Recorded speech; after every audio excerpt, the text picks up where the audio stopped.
જય શ્રી કૃષ્ણ વિદ્યાર્થી મિત્રો. આજે આપણે ધોરણ 5 સુનિતા અવકાશમાં આસપાસ આઈડિયલમાં એક પ્રયોગ આવેલો છે, જેમાં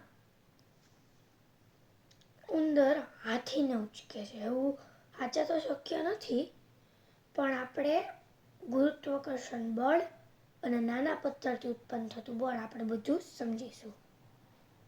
તો ચાલો શરૂ કરીએ. તો તેના માટે આપણને થોડા સાધનોની જરૂર પડશે, જે તમારા ઘરમાં અથવા તમારા ઘરની સામે એકાદો પ્લોટ હોય કાં પછી આમ પડ્યું હોય એવું. જો શું જોશે તો આપણે જોઈએ. તો પહેલાં તો એક ચોરસ કાગળ, જેને આપણે આમ બે બાજુથી વાળ નાખશું તો આવો કંઈક નળાકાર ટાઈપનો શેપ બનશે.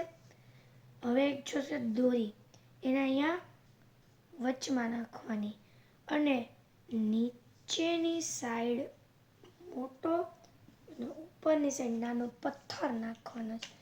એવું ફરજિયાત નથી કે પથ્થર ગોળ જ હોય, ચોરસ જ હોય, એવું કાંઈ પણ ફરજિયાત નથી.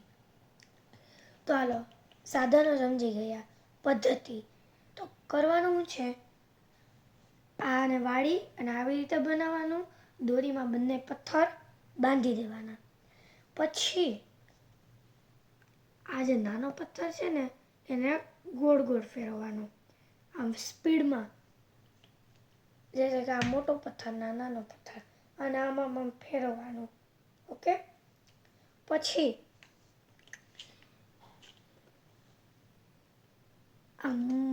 પછી જો અવલોકન કરવાનું છે આનું. અવલોકનમાં આપણે શું સમજીએ જોઈએ. તો અવલોકનમાં એવું થશે કે જે મોટો પથ્થર હશે ને એ આમ નીચે લબડતો હશે. લબડે ને ત્યારે એ લબડતો હશે ને ઉપર વયો જાય. જે કે વિચારો આટલો નળાકાર છે, અહીંયા નાનો આમ લબડે, અહીંયા આમ લબડે, અને જેવું હલાવીશ ઉપર જવા માંડશે અને આ ઉપર આવવા માંડશે. એવું શું કામ થાય છે એ સમજીએ. પૃથ્વી પર રહેલ ગુરુત્વાકર્ષણ બળ. પૃથ્વી પર જે ગુરુત્વાકર્ષણ બળ રહે છે તેના લીધે આપણે બધા પૃથ્વી તરફ આમ ખેંચાઈએ છીએ. બધે આપણે આમ પૃથ્વી ઉપર હાલી ચાલી શકીએ જ ને.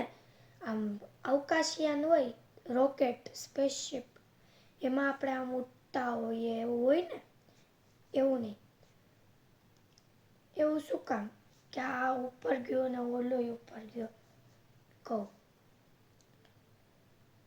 જે પથ્થર છે નાનો એને ઉંદર સમજો અને મોટાના હાથી સમજવાનો છે. એ તો મેં ખબર જ છે તમને. આને ઉચકે છે એટલે ખબર પડી છે. હવે જે નાનો પથ્થર છે ને એના સ્પીડમાં આખો આમાં ગોળ ફેરવવાનો. આપણે કેમ માર્કર જાજી બધી હોય દેખાય ને એવું દેખાય ને, આખું આમ સફેદ બેકગ્રાઉન્ડ આટલામાં એવું એમ ફેરવાનું. એટલે પૃથ્વીના પર રહેલા ગુરુત્વાકર્ષણ બળ કરતાં વધારે બળ ઉત્પન્ન કરશે. એ જે બળ ઉત્પન્ન થાય એ બળથી મોટો પથ્થર ઉપર જાય, આ પથ્થર ઉપર જાય. સમજવાનું આટલું જ છે. અને આ કરવું ઘરે ઈઝી છે. તમે ગમે એ કાગળ લઈ શકો અને દોરો પડ્યો જ હોય ને પથ્થર સામેના પ્લોટમાંથી તમે લઈ શકો. અને ખાસ કરીને આનાથી બે પથ્થર મોટા હોવા જોઈએ, કારણ કે આની વચમાંથી સરકી શકે. એટલું તમારે ધ્યાન રાખવાનું છે. અને તમે ક્રમ ટુ ક્રમ પદ્ધતિ કરતા જાઓ તો તમારો પ્રયોગ થશે ને થશે જ. મેં હજુ સુધી કર્યો નથી, પણ હું ગેરંટી આપું કે થશે. તમે જો પદ્ધતિ વાઇઝ હરખાએ કરશો તો. અને એના માટે થોડી કોટાવદની જરૂર પડે કે હવે પછી આમાં મેં કીધું એમ કામ કરવાનું જ, તો પછી થોડુંક આમ માપે રાખવાનું હોય. ઓકે. જય શ્રી કૃષ્ણ. આવા જ વિડીયો માટે લાઈક, શેર અને સબસ્ક્રાઈબ કરજો.